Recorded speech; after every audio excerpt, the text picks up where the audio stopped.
Chegamos hoje então à segunda mensagem da nossa série, Amados de Deus. O objetivo da nossa série, baseada nas bem-aventuranças do Senhor, no Sermão do Monte, de Mateus 5 a 7, é mostrar o verdadeiro caráter do discípulo de Cristo. Nós vimos na semana passada com o Elton a respeito da humildade que deve acompanhar os servos de Deus, a humildade que nós vemos no Senhor Jesus também. E hoje nós vamos falar a respeito daqueles que choram. Desde a queda, lá no Éden, a vida do homem, ela é marcada pelo sofrimento. Nós experimentamos o sofrimento desde que Adão e Eva decidiram desobedecer ao Senhor. Nós experimentamos esse sofrimento num âmbito mais geral de todas as pessoas, quando nos sobrevém a doença. Nós acabamos de orar por diversos quadros aqui de doença, de enfermidade, e nós experimentamos o sofrimento quando ela vem sobre nós ou sobre as nossas famílias. Nós experimentamos o sofrimento da fome, talvez nenhum de nós, mas é importante reparar que o mundo é um mundo em que ainda em muitos lugares a fome impera, e nós experimentamos esse sofrimento. Experimentamos o sofrimento da violência. Quando você abre os jornais, assiste o jornal da TV, você percebe o quanto este nosso mundo é um mundo violento. Isso nos traz sofrimento, nos traz apreensão. Experimentamos o sofrimento que a indiferença, que o ódio traz. Experimentamos o sofrimento, por fim, da morte. O sofrimento que a morte nos traz, esse estado de separação, a qual nós temos, por vezes, de passar de pessoas queridas. Quando se é cristão, você pode talvez pensar que as coisas fiquem mais fáceis. Mas quando de fato você é um cristão temente a Deus, uma pessoa temente a Deus, as coisas não ficam melhores. Você vai passar por todas essas coisas que nós acabamos de falar. Nenhuma delas vai ser tirada de você. E elas ainda ficam piores. Quando você é cristão, o sofrimento ainda é pior. Pense que você tem obrigações que a maioria das pessoas não tem. O cristão tem obrigações que a maioria das pessoas não tem. Os cristãos, por exemplo, têm a obrigação de amar. Amar o próximo. Amar os inimigos. O cristão tem a obrigação de exercer misericórdia. O cristão tem a obrigação de agir com graça com aqueles que te perseguem. Coisas que não são fáceis e que muitas vezes exigem de nós uma boa dose de sofrimento. O cristão também não pode buscar facilidades pelos meios comuns que as pessoas buscam. As pessoas por aí, no âmbito mais geral, elas podem buscar alívio do sofrimento por meios que eu e você, nós não podemos. Nós não podemos, por exemplo, buscar alívio do sofrimento com base na mentira. O cristão não pode e não deve mentir. Nós não podemos buscar alívio na corrupção, a famosa caixinha, o jeitinho brasileiro. Nós não podemos buscar alívio nessas coisas. Nós não podemos buscar alívio no divórcio. Sim, meus irmãos, divorciar-se é errado.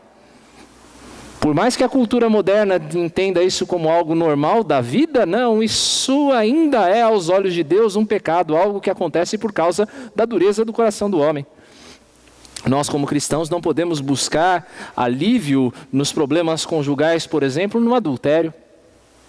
Nós não temos esse direito. Então, quando se é cristão, o sofrimento ele não é minorado, muito pelo contrário, ele vai acrescentar a você sofrimentos que antes você não tinha. No âmbito particular de cada um de nós, da nossa vida cristã, as coisas ainda ficam mais sérias. Hoje está duro o negócio, né? No âmbito geral, sofrimento. Quando você é cristão, mais sofrimento. E agora, no âmbito particular, mais sofrimento ainda. Porque nós temos de lutar, às vezes, conosco mesmos em busca de domínio próprio. Dominar a sua própria natureza caída. Nós temos de não andar ansiosos por coisa alguma, como fomos lembrados na liturgia. Nós não podemos andar ansiosos e nós lutamos contra a ansiedade. Nós enfrentamos a dor de fazer aquilo que nós não desejamos e a mesma dor de não fazer aquilo que nós queremos, que é aquele enfrentamento que eu e você temos em relação ao pecado. E isso nos traz sofrimento. A vida do homem, meus irmãos, então, ela é uma vida de sofrimento. Viver não é algo fácil.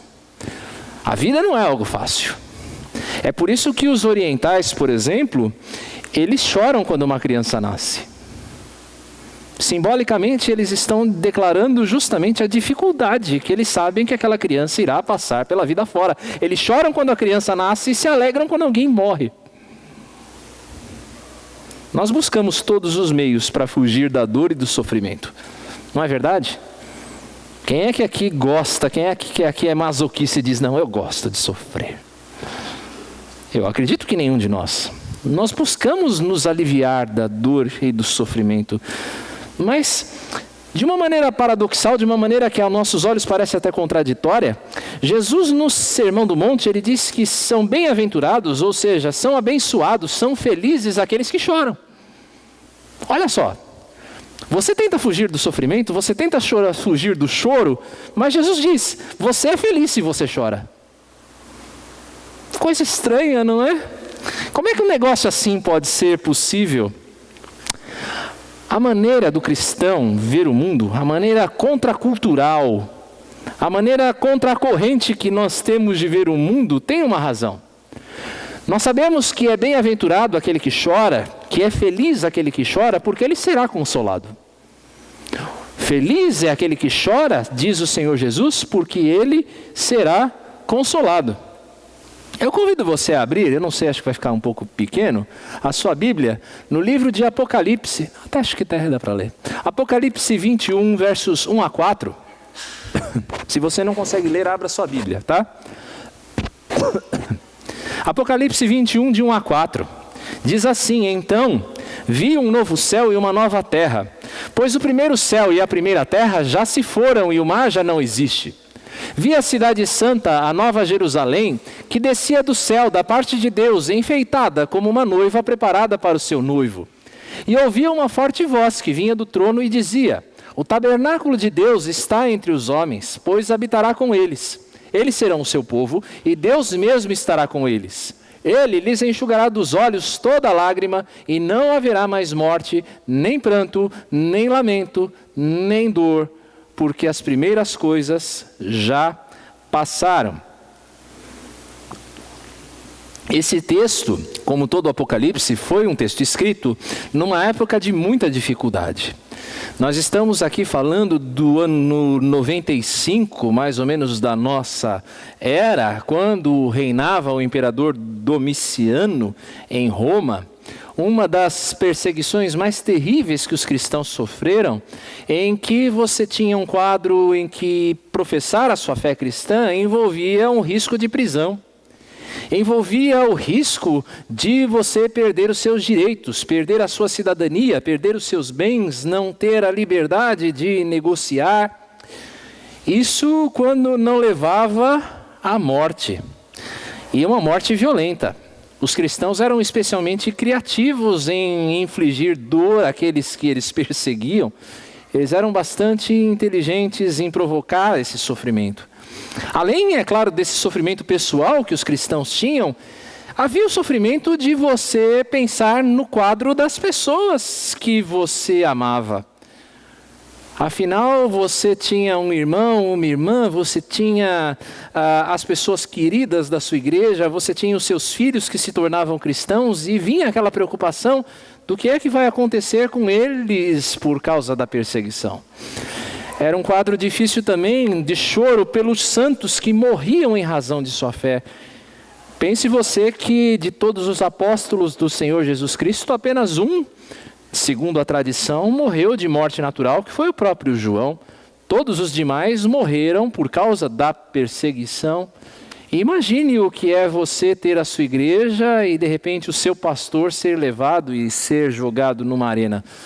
Eu espero que você não torça por isso, né? Mas era uma situação certamente muito difícil e de muito sofrimento. O contexto do Apocalipse, então, é um contexto de muita dor, é um contexto de muito sofrimento.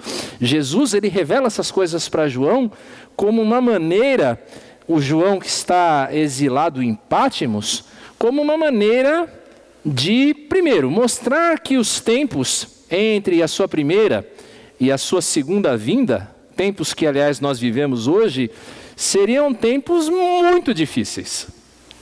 Os tempos seriam muito difíceis e seriam tempos em que o diabo, ele se levantaria com violência contra os santos, contra a igreja. Eles deveriam saber que Satanás, ele levantaria-se com fúria contra a igreja de Deus. Então a igreja deveria estar preparada. A igreja deve sempre estar preparada para esses tempos de sofrimento, e não apenas isso, mas ela deve se manter firme no combate. O que o Senhor Jesus está dizendo é o seguinte: olha, o tempo vai ser duro, mas você não desista. Porque se você não desistir, saiba de uma coisa: os tempos são duros, mas a vitória é certa. Você precisa saber disso. O tempo que você vive hoje é um tempo de dor e sofrimento, mas a vitória é certa. O Apocalipse, então, é um livro muito precioso, é um livro que deve ser lido e relido em tempos difíceis como o nosso. Tem pessoas que fogem da leitura do Apocalipse. Não faça isso. Apocalipse é um livro de consolo, num tempo de sofrimento, num tempo de luta como o nosso. Depois, então, agora falando do contexto mais específico dessa passagem, depois que o Senhor Jesus vence definitivamente as forças do inferno, depois que Satanás e seus anjos são lançados no lago de fogo, depois que acontece o julgamento final e todo pecado é julgado, João tem uma visão gloriosa. Ele vê uma noiva, a Jerusalém celeste, uma cidade, baixando do céu como uma noiva no seu casamento. A cena aqui é uma cena de casamento. Sabe aquela coisa, quando entra o noivo, ninguém dá a menor bola para o noivo, né? O noivo é uma figura decorativa, né? O noivo entra aqui, ele fica aqui, fica todo mundo sentado, mas a hora que entra a noiva, todo mundo, né? Porque a noiva, né? A noiva aqui é importante. E a gente passou por isso há bem pouco tempo, 2 semanas aí com o casamento da Natália, 1 semana na verdade, né? Com o casamento da Natália. Essa cena que a gente está vendo aqui, né, é uma cena de casamento mesmo, em que a noiva do Senhor, que é a Jerusalém celeste, ela baixa do céu, e João está vendo então essa cena. Essa nova Jerusalém, ela é um símbolo, não apenas do lugar onde nós viveremos para sempre. Sim, Jerusalém celeste é um lugar onde nós viveremos para sempre, mas também é o símbolo de um povo. Um povo comprado por Cristo dentre todas as nações. É isso que essa cidade também representa. A Jerusalém celeste também é a glória eterna. Glória a qual nós cantamos, glória a qual nós esperamos, glória que ainda nós não vemos hoje. Ela é a certeza de alegria eterna.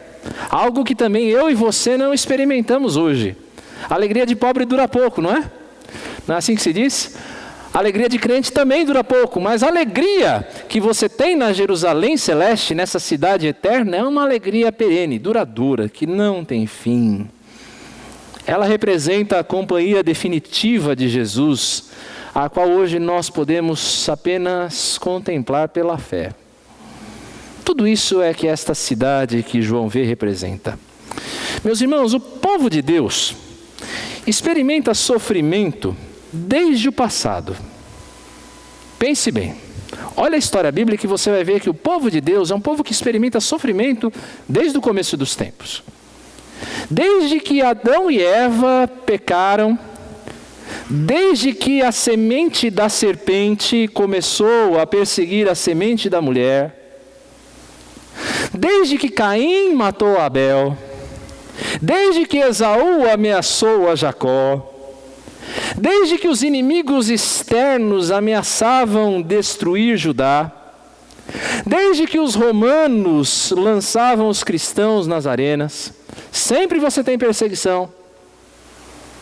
O povo de Deus foi perseguido quando a Inquisição queimava os protestantes nas fogueiras.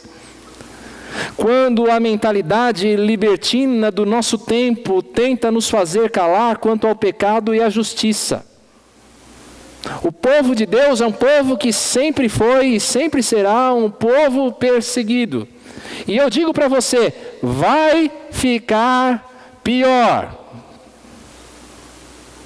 Não pense você que essas coisas vão ficar melhores, elas não vão. Elas vão piorar. Queridos, nós estamos vendo os sinais do fim dos tempos. Aquilo que o Senhor Jesus diz em Mateus 24 está se cumprindo hoje, nos nossos dias. Vai ficar pior. Se você acha que está ruim hoje ser crente, saiba, vai ficar pior. Hoje em dia a bandeira é a liberação, ou a legalização, ou o nome que você quiser dar para o homossexualismo. Logo, logo vai ser da pedofilia, zoofilia, necrofilia, qualquer filia. Vai ficar pior.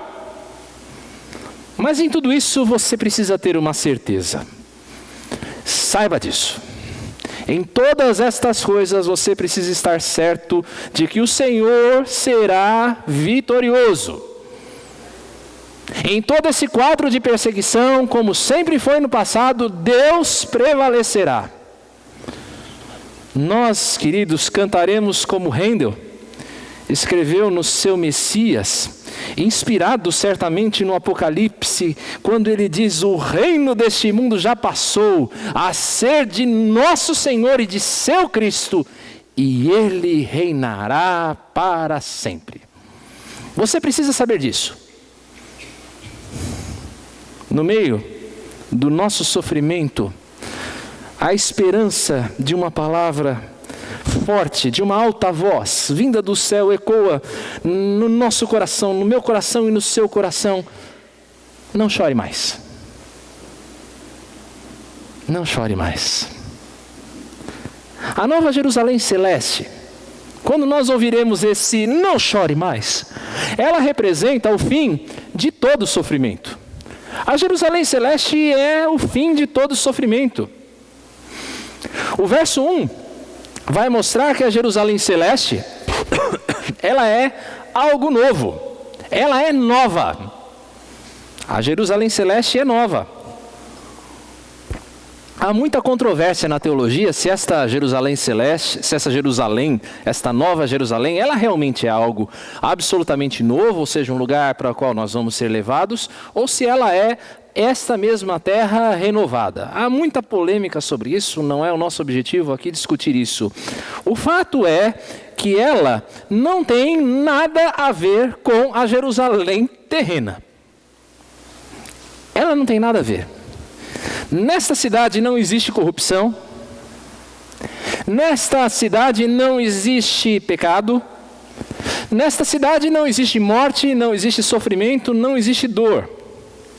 O símbolo disso é que o mar já não existe. O mar, na mentalidade judaica, ele tem um significado muito forte. Por causa da sua profundeza, os judeus entendiam que o mar era um símbolo das forças da profundeza que se rebelavam contra Deus. Eles também viam o mar como um símbolo de inquietação por causa das águas que estão sempre batendo. O mar como algo de um símbolo da nossa inquietação por causa dos problemas desta vida. Já não existe mar. Eu não sei se isso é algo literal. Eu espero que não seja, porque o mar é algo belíssimo. Mas o símbolo é importante aqui. Não vai haver mais desafio, não vai haver mais inquietação. Na Nova Jerusalém, toda dor que o povo de Deus enfrentou e enfrenta ao longo da sua história irá ter um fim. Nesta nova cidade, o sofrimento tem fim. E agora é hora de você pensar em todas as coisas que trazem para você hoje inquietação e sofrimento. Pense aí no seu lugar. Tudo que te traz inquietação, tudo que te traz sofrimento. Queridos, nós não veremos mais os nossos padecendo de doenças. Você nunca mais vai precisar ver alguém que você ama numa cama de hospital, morrendo pouco a pouco. Você nunca mais vai ver criança morrendo de fome e de necessidade. Isso é algo que corta o nosso coração quando nós vemos esse tipo de imagens. Você não vai ver mais esse tipo de coisa. Um homem não levantará mais a mão contra outro homem. Não vai haver mais guerra. Que coisa horrível esses vídeos que a gente tem lá do Estado Islâmico, das coisas que estão acontecendo no Iraque, ou em tantos outros lugares. Pois bem, saiba, não haverá mais violência, não haverá mais guerra. O ódio será de uma vez por todas banido. Eu e você vamos viver como uma nova família, totalmente em paz. Por isso, faça um parênteses aqui. Sabe essas brigas bobas que você tem na igreja? Pois é, tá vendo esse irmão com quem você briga por causa de qualquer bobagem? Ele vai viver para sempre do teu lado. Saiba disso. Ele vai viver para sempre com você. O ódio vai ser banido. O pecado, veja o verso 8, se você estiver com a Bíblia aberta, ele já foi lançado no lago de fogo. Sabe aquelas coisas que você luta para abandonar, aquelas coisas que você sabe que são erradas, e você diz, Senhor, me perdoa. Mas algumas horas ou alguns dias depois você volta a fazer, e aquilo te traz sofrimento? Porque você quer fazer aquilo que é certo, mas sei lá. Pois é, isso também já não existe mais. O pecado não terá mais qualquer domínio. A morte não terá mais lugar.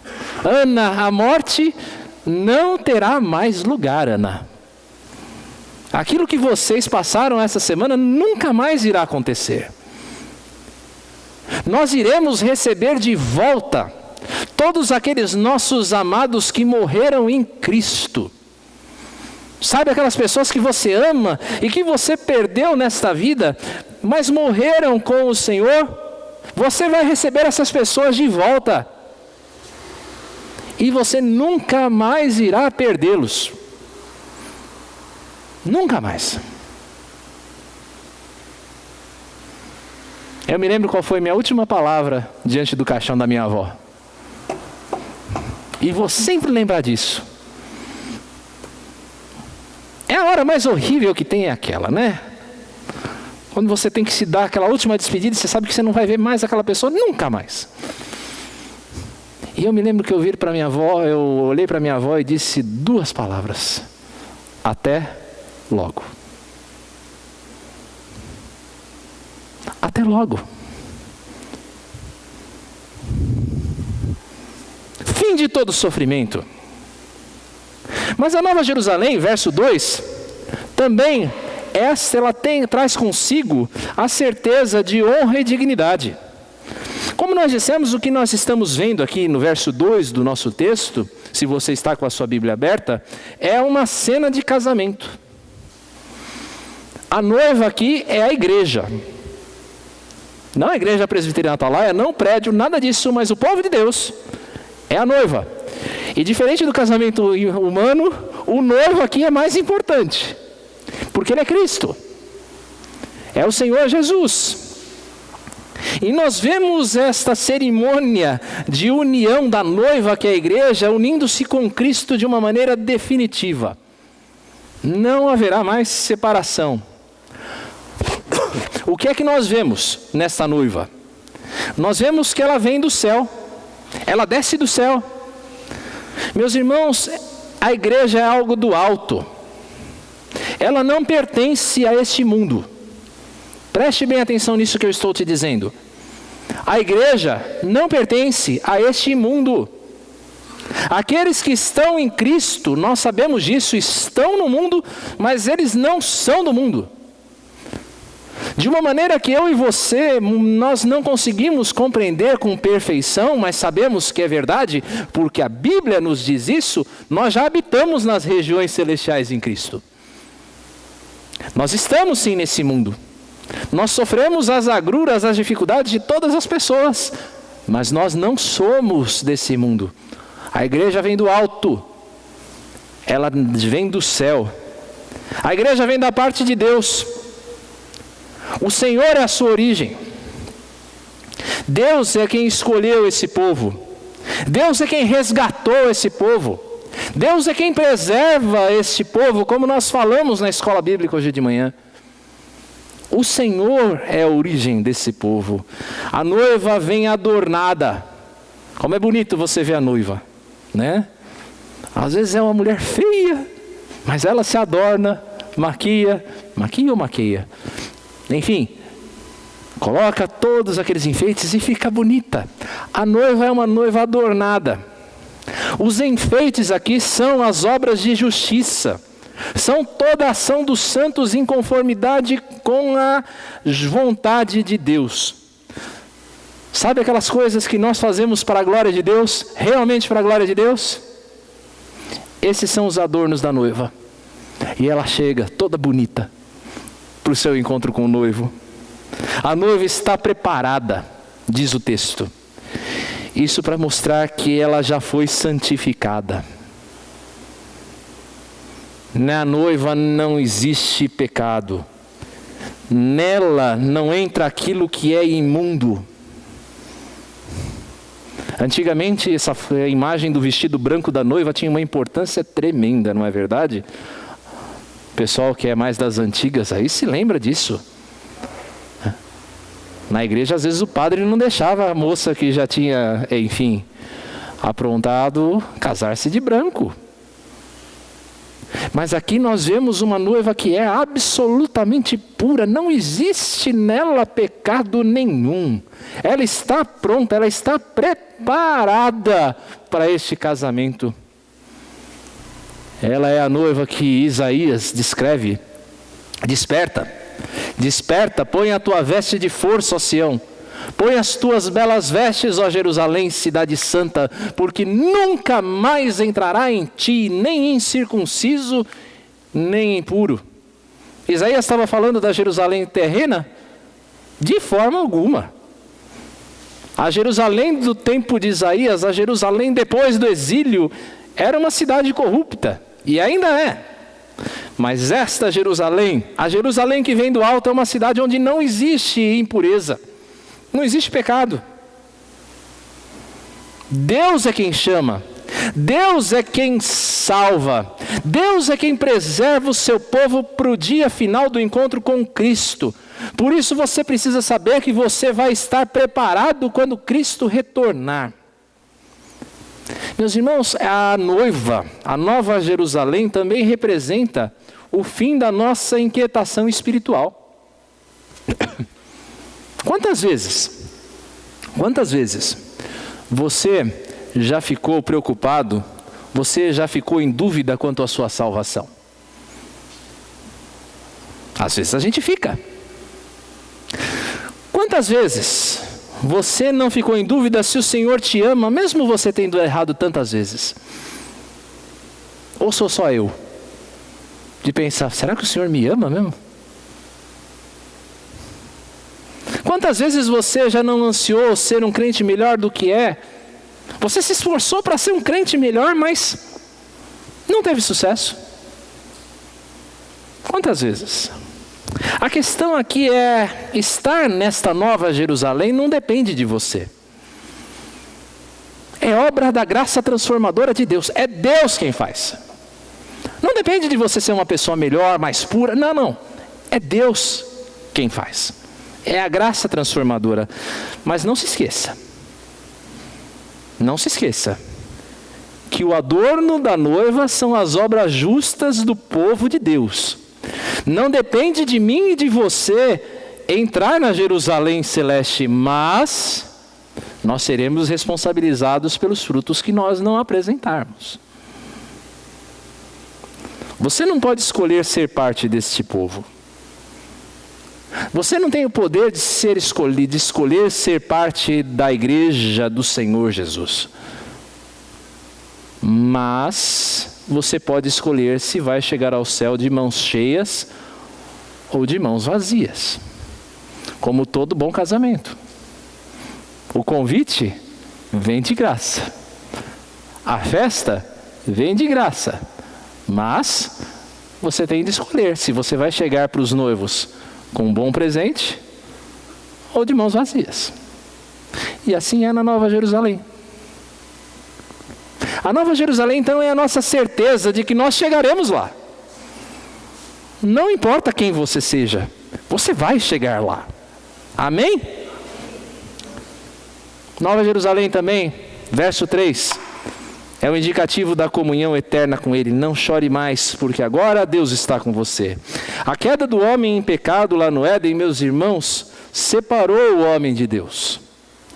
Foi posto entre nós e o Senhor, é uma figura que é muito usada, foi posto entre nós um abismo intransponível. O homem, ele encontra-se separado de Deus. Porém, Deus, por causa da sua graça, Ele sempre buscou a reconciliação comigo e com você. A superação da separação. Deus sempre buscou a superação da separação entre nós e Ele. Isto se dá, nesta presente era, de maneira incompleta. Veja só. Primeiro, o Senhor buscou comunhão com o homem numa tenda no deserto. Deus fez habitar a sua presença numa tenda no deserto. Depois, quando o povo de Deus se estabeleceu na Terra Santa, Deus, isso é o que o texto diz, Ele fez repousar a sua glória em um templo construído de pedra. Deus próximo do seu povo. Depois, na nossa era, na era da igreja cristã, o Senhor fez com que o seu Espírito não habitasse mais em templos feitos por mãos humanas, mas Ele habitasse onde? Em nós. Tá, mas repare que todos esses momentos são momentos incompletos. É algo incompleto.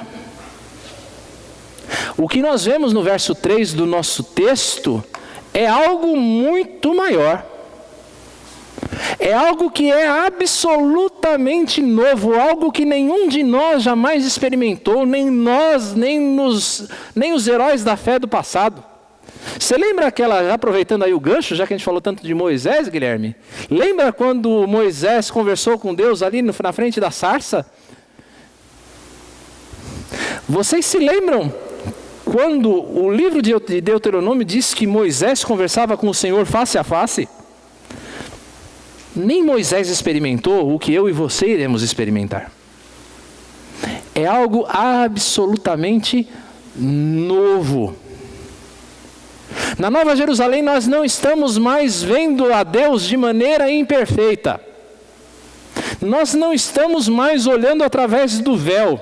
Nós não estamos mais com as lentes espirituais, a nossa visão espiritual embaçada pelo pecado. Queridos, o povo resgatado de Deus, que antes estava separado pelo pecado, vai viver para sempre em perfeita comunhão com Deus. Esse texto nos garante a união definitiva entre Deus e o seu povo. Algo que nada mais vai poder separar. Nada mais. O que é a fé? O que é a fé? Pode responder. Certeza das coisas que se esperam, mas não se veem. Não é isso que é a fé? Definição de Hebreus. Certeza de coisas que se esperam, mas não se veem. Então, a Jerusalém Celeste é o fim da fé. Pense nisso. Quando você chegar na Jerusalém Celeste, ou quando ela chegar até você, você não vai precisar mais ter fé. É o fim de toda dúvida. Eu e você vamos ver Jesus face a face.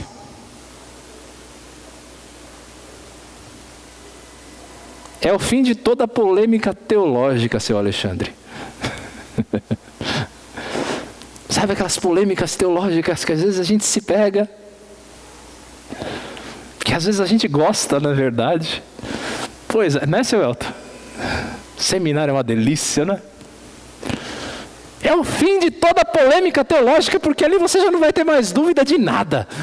Fala em língua ou não fala em língua, sei lá o que você fala em língua ou não fala em língua. Sei lá. Tem cura ou não tem cura? Não sei.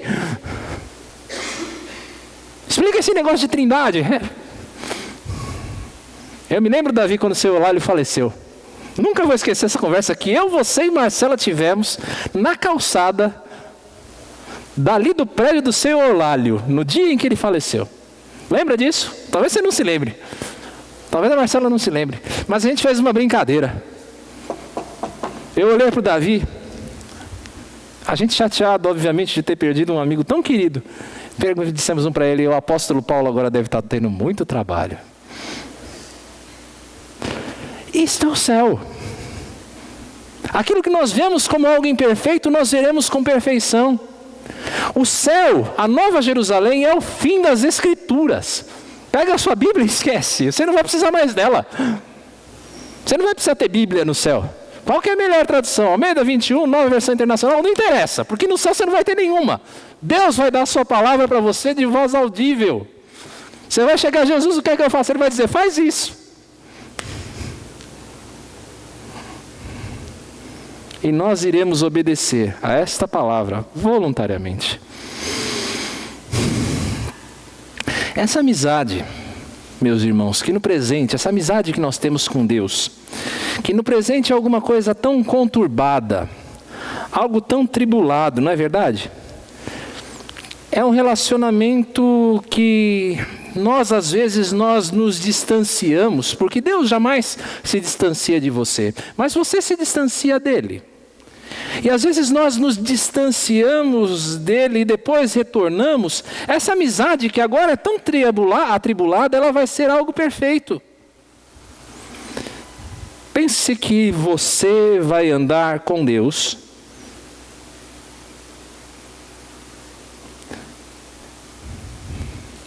Você vai andar com Jesus. E Ele vai andar com você. Para sempre. Para todo sempre. Você não vai mais longe dele. Nós vamos estar sempre ali, lado a lado com o Senhor.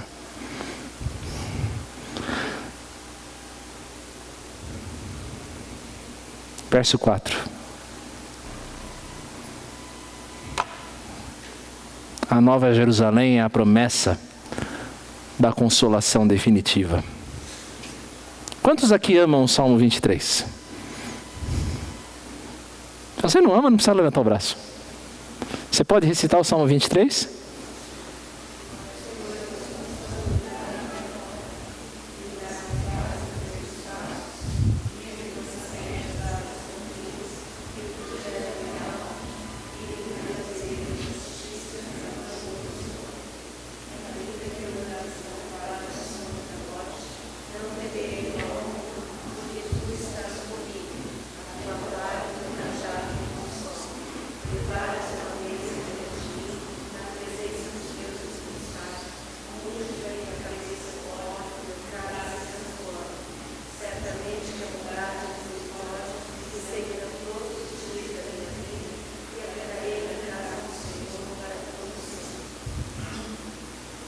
Vocês estão bem.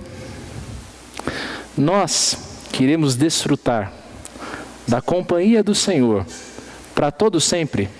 Nós vamos ver a concretização deste salmo. Nós sabemos dessas coisas e experimentamos parcialmente esta verdade hoje, mas quando nós chegarmos lá, na Jerusalém Celeste, o que nós vamos ver é o Senhor como este bom pastor, que vem nos guiar e vem nos consolar. Vocês que me conhecem sabem que esse é o meu verso preferido de toda a Escritura. Eu não amo nenhum versículo mais do que eu amo o Apocalipse 21, 4. E com uma boa razão. Meus irmãos, nós estamos cercados de sofrimento, como a gente tem dito desde o início. A gente está cercado de morte, a gente está cercado de perda, de destruição. Nós estamos cercados de todo tipo de maldade, de injustiça. Mas o futuro é glorioso. Sabe por que eu amo esse versículo? Porque no meio das minhas tribulações, eu olho para o futuro. E o que eu vejo é glória. O que eu vejo não é mais tristeza. O que eu vejo é pura alegria da parte do Senhor. Algo que eu não tenho a menor ideia do que seja. Eu não tenho a menor ideia do que seja. Onde está a morte? Onde é que está a morte? Tragada para sempre. Não existe mais morte nesse lugar.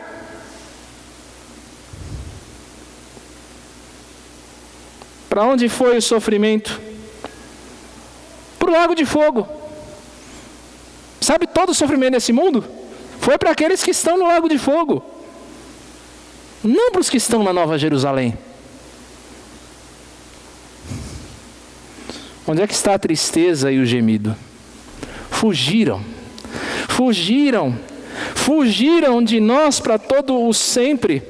Sabe aquelas lágrimas que você derruba no meio do teu sofrimento? Fugiram de você para sempre. Não existe mais nada.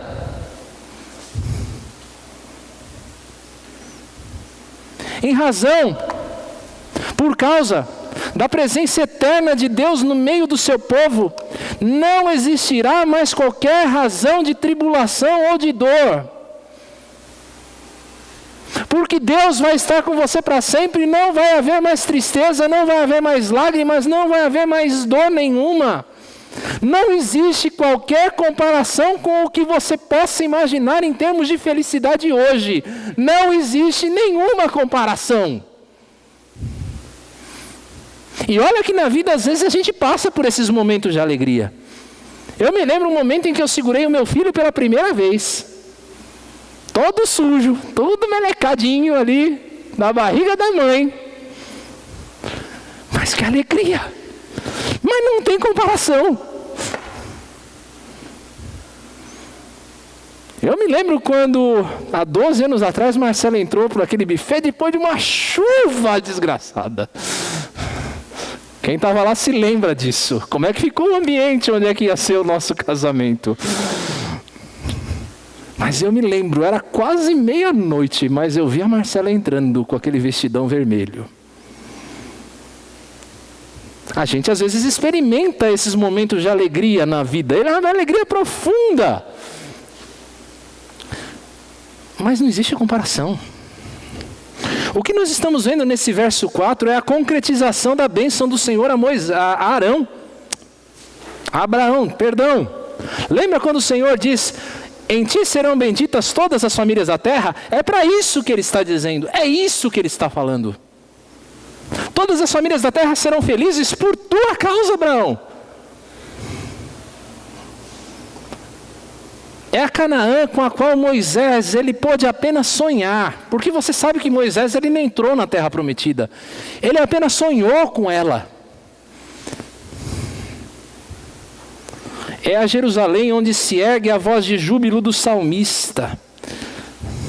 É o sonho da Sião eterna dos profetas, porque os profetas olhavam para essa cidade e eles pensavam: é a Jerusalém quando a gente voltar do exílio? Não, não é não. O sofrimento vai continuar quando vocês voltarem do exílio, mas o que Deus tem preparado para você é algo maior. É a casa que Jesus iria nos preparar. Ele não disse que iria nos preparar uma casa? É a casa onde Ele vai entrar e cear com a gente. Já imaginou? Faça um exercício de imaginação aí. Me permitam essa liberdade poética em relação à Escritura. Imagina você lá na Nova Jerusalém e de repente você está lá na porta da sua casa.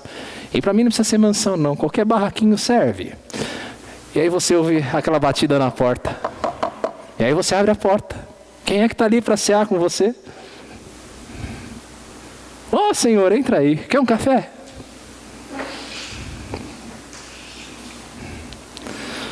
Meus irmãos, os prazeres humanos são inconstantes. Os prazeres humanos são inconstantes. Eles trazem euforia por um tempo, mas depois você volta para a realidade de dor e luta. Eu falei aqui, por exemplo, do meu casamento. E naquele momento você não pensa em nada, você só pensa na alegria que você está sentindo, mas você sabe que depois vão vir dificuldades. E vêm dificuldades. Às vezes as pessoas elas buscam alegria, por exemplo, em comprar alguma coisa que elas querem muito. E aí você compra aquilo que você desejava e você vibra com aquilo. Para depois, 2, 3 dias você olhar, próximo.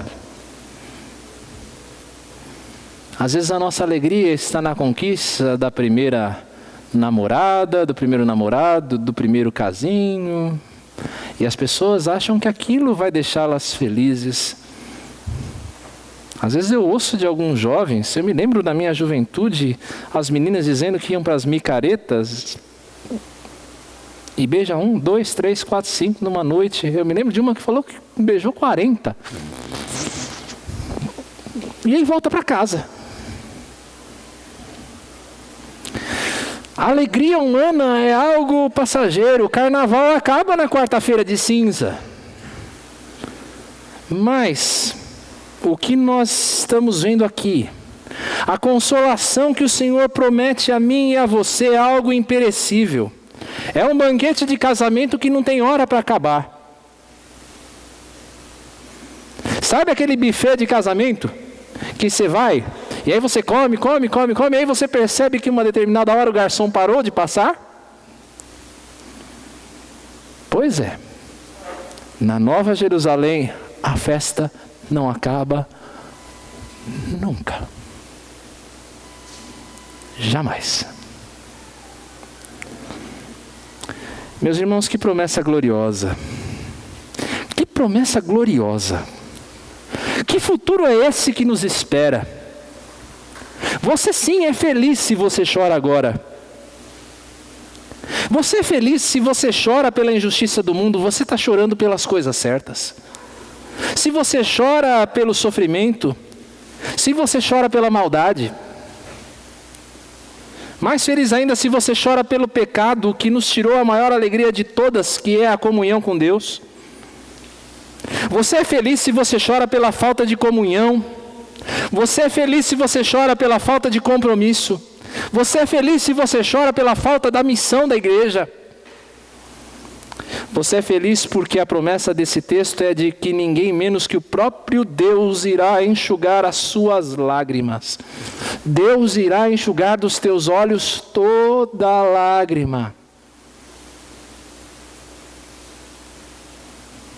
Mas há algumas palavras de advertência que nós temos de deixar aqui. Esse texto se aplica àqueles que permanecem marchando. Se no meio da batalha, se no meio do sofrimento, você tirar a mão do arado, olhar para trás, você vira estátua de sal. Esse texto, estas promessas maravilhosas são para aqueles que permanecem na batalha.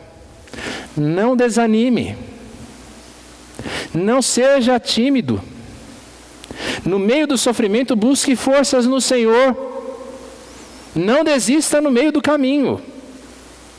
Você tem de seguir adiante. Se o Senhor está te dando essa palavra de consolo, é para você ganhar ânimo e permanecer firme.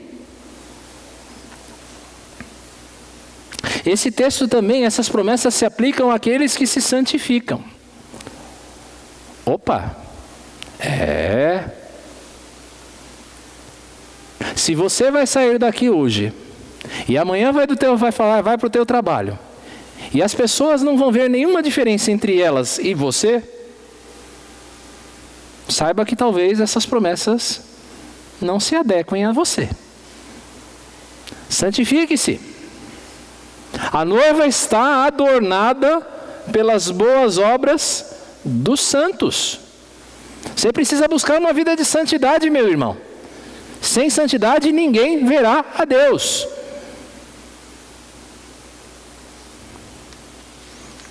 Por fim, esse texto se aplica àqueles que creem em Cristo Jesus. Jesus, meus queridos irmãos, é a pedra fundamental da Nova Jerusalém. Ele é o fundamento, ele é o alicerce da cidade eterna. Ninguém vai entrar nesta cidade se não estiver nele. Se você não estiver em Cristo, sua vida não estiver entregue a Ele, você não tiver confessado diante dos homens que você crê nele como seu Senhor e Salvador, saiba, essas promessas não são para você. Jesus é a porta. Jesus é o caminho. Não existe outro. Talvez você esteja aí no seu lugar ou na sua casa, relutando neste caminho, com dúvidas no seu coração, dizendo talvez, eu vou esperar um pouco mais, deixe-me considerar um pouco mais, deixe eu pensar um pouco mais em tudo isso que você está falando. Meu irmão, não espere. O dia do Senhor vem como um ladrão na noite. Nós não sabemos quando o Senhor virá, mas Ele virá. Por que não assumir um compromisso com Cristo hoje? Por que não tornar-se hoje um herdeiro dessas promessas? Por que não sair daqui deste lugar hoje, ou depois de assistir esse vídeo, não sair daqui como um herdeiro de todas essas promessas que Deus tem para a sua vida? Sabendo do futuro glorioso que te espera nessa Jerusalém celeste. Meu irmão, não retarde mais essa decisão, não. Aceite o Senhor Jesus, receba o Senhor Jesus como seu Senhor e Salvador. Que nós clamemos todos os dias, Maranata, vem Senhor Jesus. Que o consolo do Senhor venha logo. Como a gente espera, como nós almejamos por esse consolo, que esse dia maravilhoso da vinda do Senhor Jesus venha logo, para que Ele nos leve, de uma vez por todas, para o lugar onde tudo é paz.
Você abraçar mais uma vez a pessoa do seu lado e perguntar para ela se ela vai estar nesse lugar.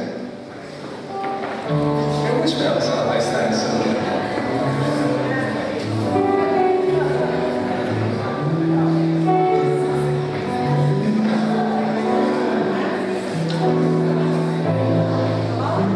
Eu quero ver você lá, hein? Encontro marcado, eu quero ver você lá, hein? Quero chegar lá não e depois perceber, ficou, hein? Meio de nós, em nome de Jesus, vai ficar. Que o Senhor nos dê essa bênção. Vamos fechar nossos olhos e orar, agradecendo ao Senhor por esse culto e recebendo a bênção apostólica. Senhor, que coisa maravilhosa, que bênção, Pai, é poder meditar nessas coisas. É uma pena que às vezes a gente perca de foco, a gente perca a visão de que todas essas coisas que nós passamos na vida, todos esses sofrimentos, esses problemas, são algo passageiro e que nós estamos rumando para uma cidade eterna, onde a Tua presença, Senhor, é constante, onde nada mais irá nos separar de Ti, nada mais irá nos separar de Ti. Senhor, a gente entende porque o apóstolo Paulo ficava na dúvida entre ficar e partir. Quando se pensa nessas coisas, a ideia de partir e estar contigo se torna algo tão agradável. Mas enquanto peregrinamos nessa terra, Senhor, dá-nos certeza, dá-nos, Senhor, consolação. Enxuga desde já as nossas lágrimas na certeza de que rumamos para esse lugar que acabamos de cantar, onde tudo é paz. Que a nossa semana atribulada, Senhor, com certo acontecerá. Que nesta semana nós nos lembremos de Ti e que rumamos para o lar celeste. Rumamos, ó Deus, para a nova terra. Rumamos para o lugar da alegria eterna. E não rumamos sozinhos, rumamos como povo. Muito obrigado por todas as alegrias que o Senhor nos deu nesse domingo como igreja, pela escola bíblica abençoada que tivemos, pela programação das crianças tão bem executada, pelo domingo com os nossos familiares, com os nossos irmãos aqui. Como é gostoso esse momento do abraço, Senhor. Que nós possamos nos lembrar de todas esses momentos gostosos, para que a semana que vem estejamos aqui novamente de coração alegre e preparado. Um novo cântico nos nossos lábios, sabendo que somos peregrinos e rumamos para a casa do Senhor que nos prepara. E que a graça do Senhor Jesus Cristo, que o amor maravilhoso de Deus o Pai, a comunhão, a consolação do Espírito de Deus estejam com vocês, amada Igreja da Baia, com todo o povo de Deus espalhado pela face da terra, hoje e para todos sempre. Amém. Podem sentar, meus irmãos, vamos ouvir o nosso último.